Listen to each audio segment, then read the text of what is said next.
Advantage of break-even point: controlling the manufacturing, administrative, general and selling and distribution. किसी भी business के लिए selling, distribution और administration को नियंत्रित करता है.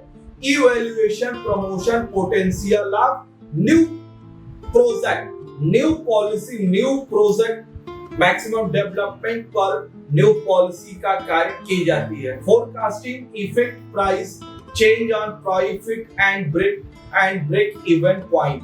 यह आपके लिए प्रॉफिट और ब्रेक इवन पॉइंट का पूर्वानुमान लगाती है.